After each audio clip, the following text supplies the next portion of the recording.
प्रणाम साथियों, मैं आपका साथी नीरज सिंह। साथियों, आज संविधान दिवस है। आज ही के दिन 26 नवंबर 1949 को भारत का संविधान स्वीकृत किया गया था और 26 जनवरी 1950 को इसे लागू किया गया था। संविधान ने हमें बहुत कुछ दिया है। इसने भारत में वर्णगत खरी समाज को, एक समाज सबसे ऊपर, फिर उसके बाद सब एक समाज, फिर उसके बाद एक समाज और सबसे नीचे एक समाज, 4 वर्गों में बांटा हुआ था इन्होंने समाज को। और चारों की अलग अलग सामाजिक स्थिति थी। पहले वाले की सर्वश्रेष्ठ, उसके बाद उसके थोड़ा कम, उसके बाद थोड़ा कम और नीचे वाले की सबसे कम। पहला वाला वो तो ऊपर के तीनों मिला के 15% थे और बाद बाकी 85%।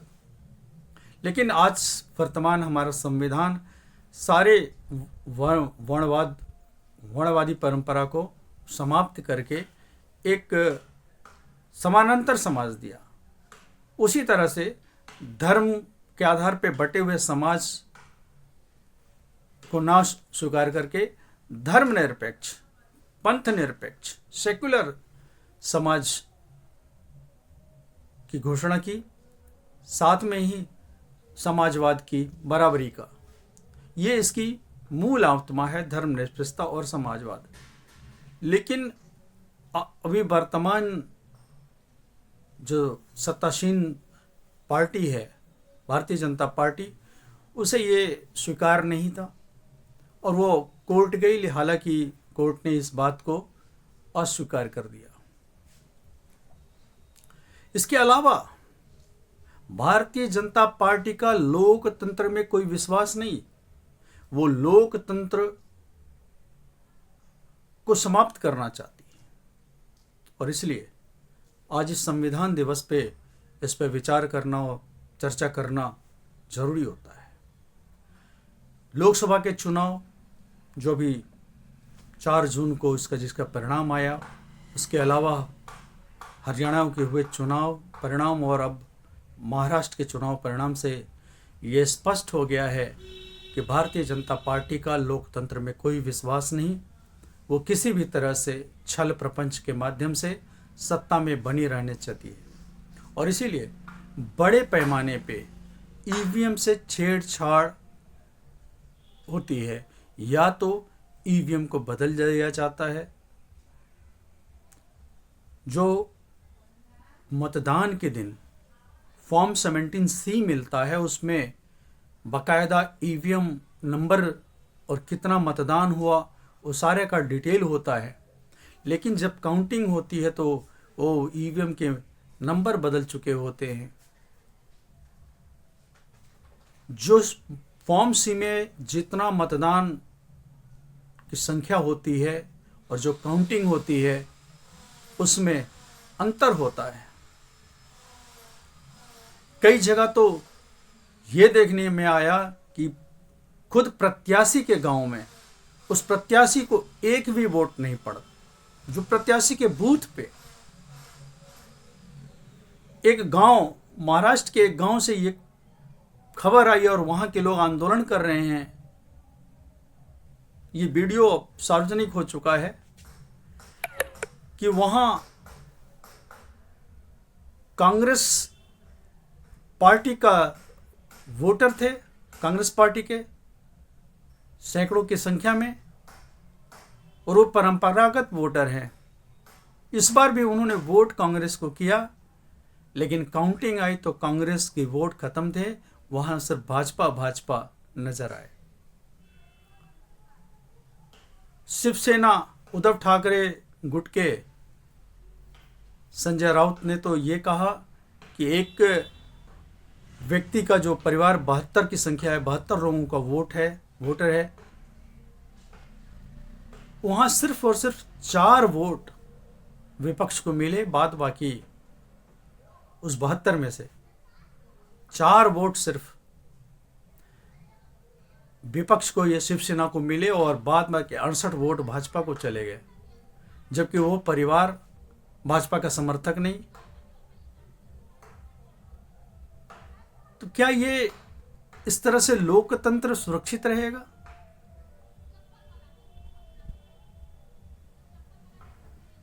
भारतीय जनता पार्टी महाराष्ट्र में विजयी हो गई, उसको हमें चिंता नहीं, हम उन्हें बधाई देते हैं। लेकिन असल सवाल ये है कि ईवीएम में जो भारी मात्रा में गड़बड़ियां हुई, जो ये ठोस सबूत आ रहे हैं, क्या इन सबूतों के आधार पर जांच होगी और वहां के चुनाव निरस्त किए जाएंगे? आखिर कैसे लोकसभा में भी तो मैं ये कह रहा था कि किस तरह से ईवीएम में पूरे दिन मतदान होने के बाद भी क्या किसी ईवीएम में 99% बैटरी बचा रह सकता है? क्या हमारे देश में वोटिंग 100 दिनों का होता है कि एक दिन पूरे दिन वोटिंग होने के बाद भी 99% बचा रहता है, यानी कि अगले 99 दिन तक उसी ईवीएम से वोटिंग कराई जा सकती है? क्या इतना ज़्यादा बैटरी का बैकअप होता है ईवीएम का? हम लोग के मोबाइल में तो दिन भर चलने के बाद से, दिन भर क्या 3-4 घंटा चले तो बैटरी डाउन हो जाती है, जबकि मोबाइल कंपनियां ये दावा करते हैं कि ये आपका 3 दिन 4 दिन चलेगा। लेकिन ईवीएम पूरा दिन चले और 99% बचा रहे, और इसको चैलेंज करने के बाद चुनाव आयोग ना इसे माने। आदर्श आचार संहिता की बात तो छोड़िए, कहीं चुनाव हो रहा होता और मोदी जी अगले बगल में जाके जिले में प्रचार कर रहे होते हैं, तमाम जो आदर्श चुनाव संहिता है उसका उल्लंघन होता है, उस पर तो कोई एक्शन होता ही नहीं है, उसकी बात तो जाने दीजिए। लेकिन ये जो धांधलियां हो रही हैं ईवीएम में, क्या इससे लोकतंत्र पे खतरा नहीं है? क्या छोटे दलों की आवाज़ इससे नहीं दबाई जाएंगी? क्या क्षेत्रीय पार्टियों की आवाज़ नहीं दबाई जा रही है? क्षेत्रीय पार्टी, मैं बार बार कहता हूं, जिसे क्षेत्रीय पार्टी कहा जाता है, वही वास्तव में जन आकांक्षाओं का सम्मान करते हैं, जनता के हितों का ख्याल करते हैं, जन जन तक पहुंच के उनकी बात को सुनते हैं, क्योंकि उनकी ताकत ही जनता का साथ होता है। क्षेत्रीय दलों के पास उतना पैसा नहीं होता, उतने संसाधन नहीं होते, और क्षेत्रीय दल जो उभरते ही इसलिए हैं कि वो क्षेत्र की आवाज़ को बुलंद करते हैं, और इसलिए वहाँ की जनता उसे सपोर्ट करती है और आगे आते हैं। इन क्षेत्रीय आकांक्षाओं के, उस गांव में रहने वाले गरीबों का, किसानों का, मजदूरों का, कारीगरों का यदि कोई सम्मान सबसे ज़्यादा करता है तो सही सच्चे दिल से, सही मन से, तो वो क्षेत्रीय दल है। रोजगार के ऊपर अगर कोई सबसे ज़्यादा संघर्ष करता है तो क्षेत्रीय दल है। भ्रष्टाचार जहां कम से कम पाई जाती है वो क्षेत्रीय दल होते हैं। इन क्षेत्रीय दलों को किसी तरह से समाप्त कर दिया जाए ईवीएम का खेला खेल के, ये भारतीय जनता पार्टी की मंशा है। क्योंकि भारतीय जनता पार्टी ये नहीं चाहती कि आम जनों का विकास हो, वो तो अडानी अंबानी जैसे धनपशुओं का ही विकास चाहते हैं। सबका वोट, 1-2 का विकास, ये असली इनका इंटेंशन है, और लोकतंत्र को इसी से खतरा है, क्योंकि हमारा संविधान सबको न सिर्फ सामाजिक बल्कि आर्थिक और राजनीतिक समानता देने की बात करता है, उनके तरक्की उनकी बात करता है, और इनको चिढ़ इसी बात से है, ये नहीं चाहते कि सबका विकास हो, हर एक जाति का विकास हो, हर एक समुदाय का विकास हो, हर एक क्षेत्र का विकास हो, हर एक गांव का विकास हो, हर एक जिले का विकास हो, हर एक प्रांत का विकास हो। ये नहीं चाहते। ये उड़ीसा को भी लूटने की उसी तरह का मंशा रखते हैं जिस तरह से झारखंड और छत्तीसगढ़ को लूटने की मंशा रखते हैं।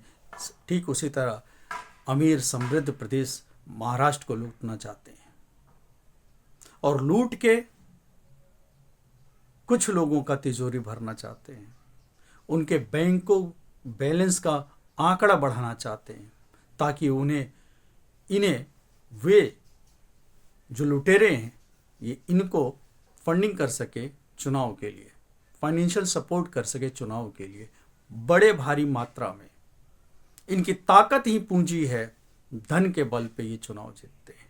धन के बल पे मीडिया में अनाप शनाप प्रचार कराते हैं, लोगों में भ्रम पैदा करते हैं, अपने दोयम दर्जे की राजनीति को श्रेष्ठ राजनीति बताते हैं, अपने दोयम दर्जे के घटिया से घटिया राजनीति को, घटिया से घटिया नीति को श्रेष्ठ बनाने के लिए ये मीडिया का उपयोग करते हैं और मीडिया तो पैसा लेती है।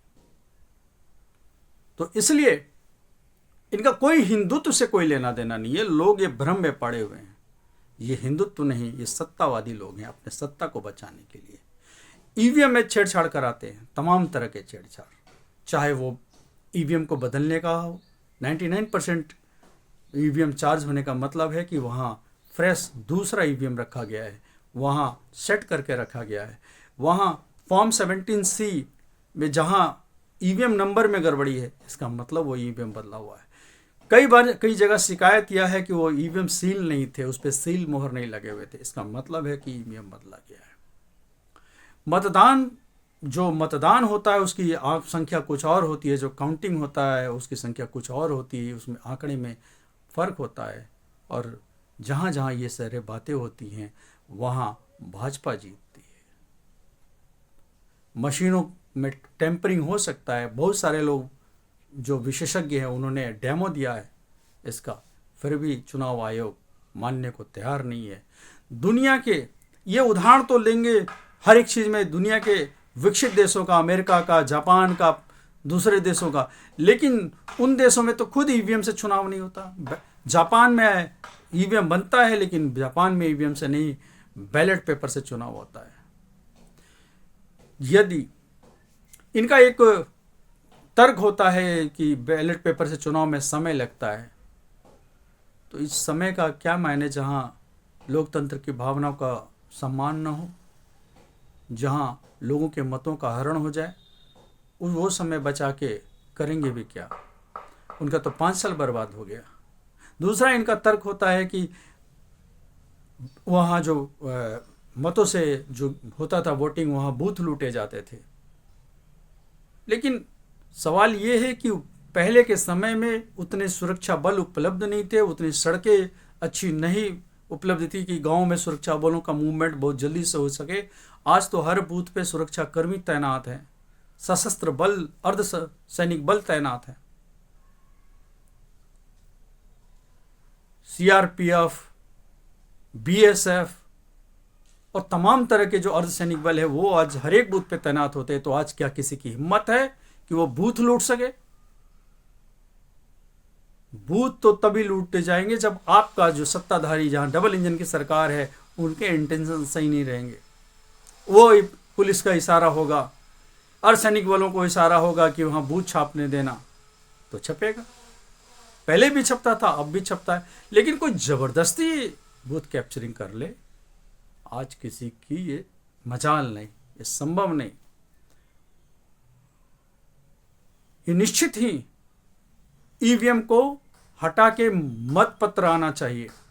लेकिन दुख इस बात की है कि कांग्रेस और भाजपा दोनों का चरित्र एक जैसा है।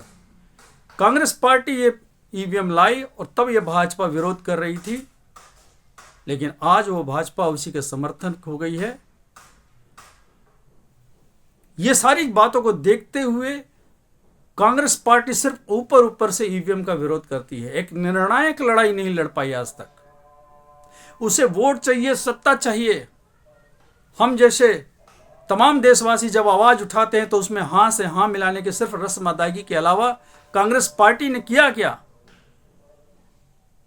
अगर यही रवैया रहेगा कांग्रेस पार्टी का तो सचमुच उसे वो खत्म हो जाएगी। भाजपा वाले इसे खत्म किए बिना छोड़ेंगे नहीं, चाहे कितने भी इनकी आपस में सेटिंग हो। राहुल गांधी जी को गलतफहमी में नहीं रहना चाहिए कि भाजपा इन्हें जीवित छोड़ देगी, इस पार्टी को। राहुल गांधी को ऐसा लगता होगा कि हम भाजपा के प्रति मुख्य जगहों पे नरम हो जाएं तो हो सकता है कि भाजपा हमें गति दे दे बाद में इन क्षेत्रीय दलों को हटाते हुए, लेकिन उसका भ्रम है वो साबित होगा। भाजपा क्रूर से क्रूर पार्टी है, आपकी पार्टी को खत्म करेगी। इसी के साथ ही क्षेत्रीय दलों को भी, जो विपक्ष की जो क्षेत्रीय दलें हैं जो राजनीति करती हैं, उन्हें भी ईवीएम के खिलाफ निर्णायक लड़ाई लड़नी पड़ेगी। जब तक वो निर्णायक लड़ाई नहीं लड़ेंगे, तो भ्रम में रहें कि वो सत्ता में आ जाएंगे। हाँ, जहां डबल इंजन की सरकार है, नहीं है, जहां डबल इंजन की सरकार नहीं है, जैसे झारखंड में जहां प्रिजाइडिंग ऑफिसर से लेके पुलिस भी उनकी होती है, कुछ अर्धसैनिक बल बाहर से आते हैं जो केंद्र सरकार का, लेकिन जहां डबल इंजन की सरकार है